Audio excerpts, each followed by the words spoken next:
Olá, amigos do SEACLA. É com muita alegria que nós nos encontramos aqui em mais uma sexta-feira para o estudo da obra Jesus no Lar. Hoje nós vamos falar sobre a fé vitoriosa. O título do capítulo 32 é a fé vitoriosa. Nunca foi tão pertinente nós falarmos sobre a fé. A fé que é tratada no capítulo 19 do Evangelho segundo o Espiritismo, trazendo maiores aprofundamentos sobre o que é uma fé raciocinada, o que é a fé, como devemos vivenciar e sentir a nossa fé. A fé que é mãe de todas as virtudes, que é mãe da caridade e da esperança, que vem primeiro, que incita a caridade e que incita a esperança. Então vamos ler a história sobre a fé. Nesses dias tão difíceis que estamos vivendo, é necessário que tenhamos essa questão da fé muito bem vivenciada e sentida por todos nós. A fé vitoriosa. Destacava André certas dificuldades na expansão dos novos princípios redentores de que o mestre se fazia emissário e se referia aos fariseus com amargura violenta, concitando os companheiros à resistência organizada. Jesus, porém, que ouvia com imperturbável tolerância a argumentação veemente, asseverou tão logo que estabeleceu o silêncio. Nenhuma escola religiosa triunfará com o Pai, ausentando-se do amor que nos cabe cultivar uns para com os outros. E talvez porque se manifestasse justificada a expectativa em torno dos apólogos que a sua divina palavra sabia tecer, contou muito calmo.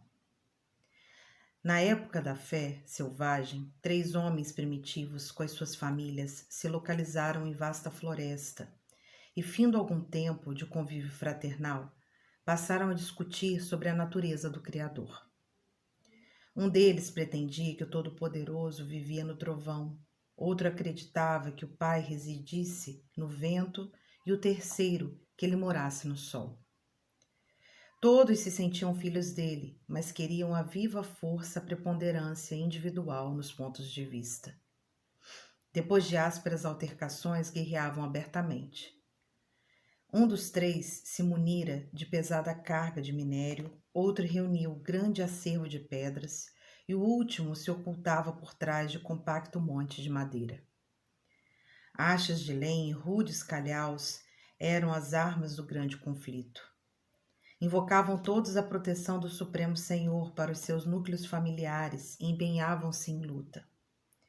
E tamanhas foram as perturbações que espalharam na floresta, prejudicando as árvores e os animais que lhes sofreram a flagelação, que o Todo-Compassivo lhes enviou um anjo amigo. O mensageiro visitou-lhes o reduto na forma de um homem vulgar e, longe de retirar-lhes os instrumentos com que destruíam a vida, afirmou que os patrimônios de que dispunham eram todos preciosos entre si, elucidando-os tão somente de que necessitavam imprimir novas direções às atividades em curso. Explicou-lhes que os 3 estavam certos na crença que alimentavam, porque Deus reside no sol, que sustenta as criaturas, no vento que auxilia a natureza e no trovão que renova a atmosfera. E com muita paciência esclareceu a todos que o Criador só pode ser honrado pelos homens através do trabalho digno e proveitoso, ensinando primeiro a transformar os duros fragmentos de minério em utensílios para o trato da terra nas ocasiões da sementeira. Ao segundo, a converter as achas de lenha em peças valiosas ao bem-estar.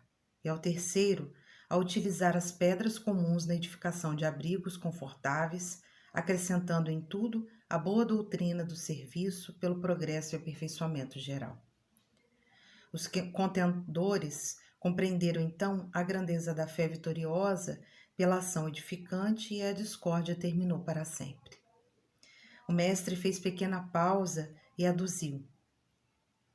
Em matéria religiosa, cada crente possui razões respeitáveis e detém preciosas possibilidades que devem ser aproveitadas no engrandecimento da vida e do tempo, glorificando o Pai. Quando a criatura, porém, guarda a bênção do céu e nada realiza de bom em favor dos semelhantes e a benefício de si mesma, assemelha-se ao avarento que se precipita no inferno da sede e da fome com o intuito de esconder indebitamente a riqueza que Deus lhe emprestou.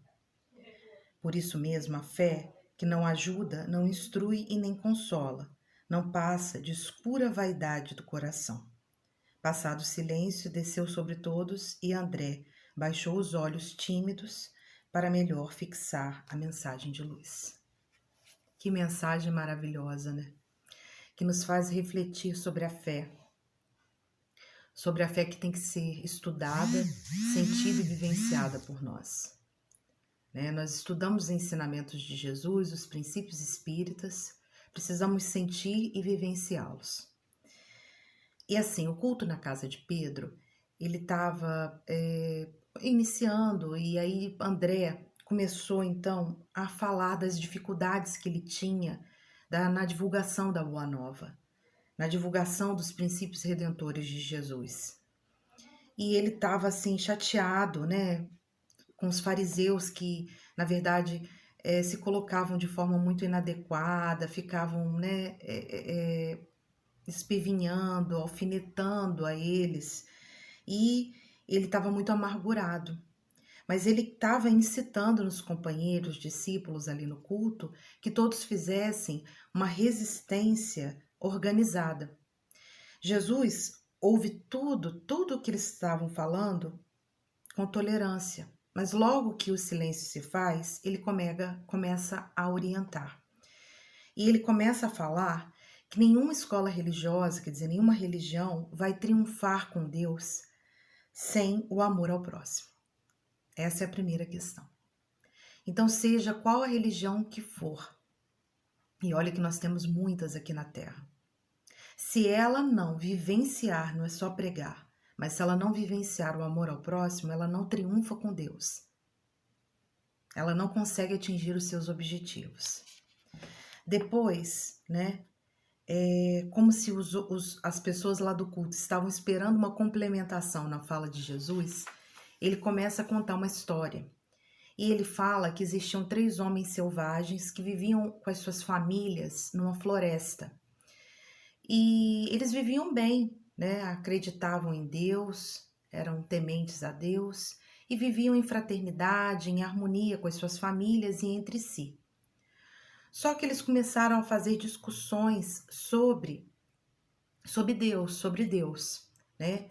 Um achava que Deus estava no sol, o outro achava que Deus estava no trovão, o outro achava que Deus estava na natureza. E um queria que a sua opinião preponderasse em relação à do outro irmão. Aí o que acontece? Que o seu ponto de vista preponderasse. E aí depois de altas, né, de altas discussões, de ásperas discussões, eles começaram a guerrear entre eles. E o que eles fizeram? Eles começaram a utilizar dos instrumentos da floresta em que eles estavam, da natureza, o minério, a madeira, a pedra. Cada um pegou o minério e juntou, o outro a madeira, o outro a pedra, né? E começaram a usar desses instrumentos da natureza para guerrearem entre si, para lutar.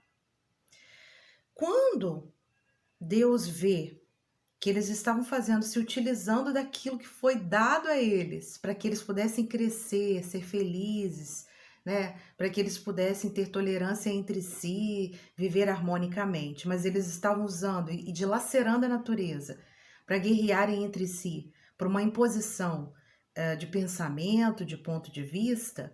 O que eles fazem?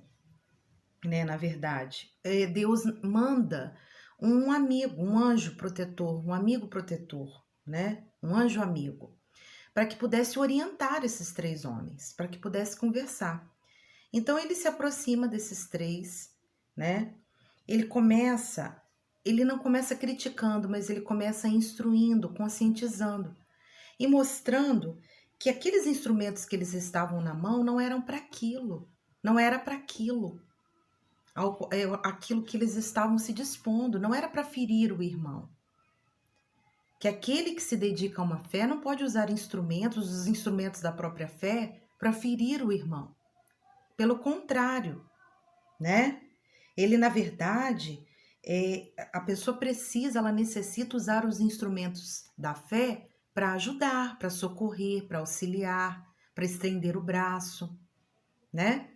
E aí, assim, ele próprio começou a mostrar: todos aqui estão certos. Deus está na natureza, Deus está no sol, Deus está no trovão, né? E pega esse instrumento, o minério que você pegou, ele disse para o primeiro, transforma em utensílio para o momento da colheita, no momento da sementeira e da colheita, para você utilizar. Para o segundo, pega essas madeiras e faz móveis bonitos, né? Para o bem-estar de todos. Para o terceiro, pega essas pedras que você juntou e constrói uma casa, faz uma edificação, né? Para gerar abrigo para aqueles que não têm aonde morar.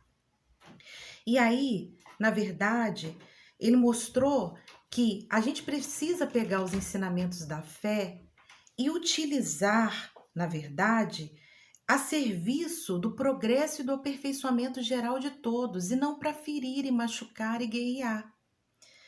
E aí aqueles homens conseguiram entender a grandeza da fé vitoriosa, né? Que é, na verdade, qual é a grandeza da fé vitoriosa? Pela ação edificante, é pela ação no bem, é pelo amor ao próximo, e não a destruição, e não a guerra, e não a luta, e não a discórdia. E aí Jesus então faz uma pequena pausa naquele culto e ele coloca que todas as religiões são respeitáveis, que em matéria religiosa, cada pessoa que acredita, ela é muito respeitável por nós, é muito louvável, né? Mas nós precisamos entender como estamos acreditando, o que estamos fazendo da nossa fé, né? Que a fé, na verdade, ela nos dá instrumentos para que a gente utilize a favor do próximo, a favor do irmão, a favor da vida, a favor da construção, da edificação, para glorificar o Pai através das nossas atitudes, através daquilo que a gente faz. Porque falar e pregar é algo muito fácil. Agora, fazer e dar exemplo daquilo que você prega, que é o grande desafio para todos nós.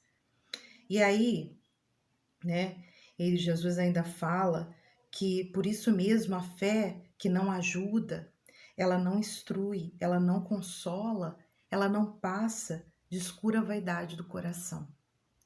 Então, que possamos refletir sobre a nossa fé, o que estamos fazendo da nossa fé, sobre o que estamos fazendo dos princípios espíritas, dos fundamentos espíritas, dos ensinamentos de Jesus, que precisam ser sentidos e vivenciados por nós, no nosso dia a dia, na nossa casa, no nosso trabalho, na sociedade. Nunca a humanidade precisou de tanta fé, mas que ela seja bem vivenciada por nós, né? Que a nossa religião seja bem mostrada, né? Nós somos os grandes divulgadores da nossa religião, né? Então que possamos divulgar bem o Espiritismo através das nossas palavras, pensamentos, sentimentos e ações. Muita paz a todos.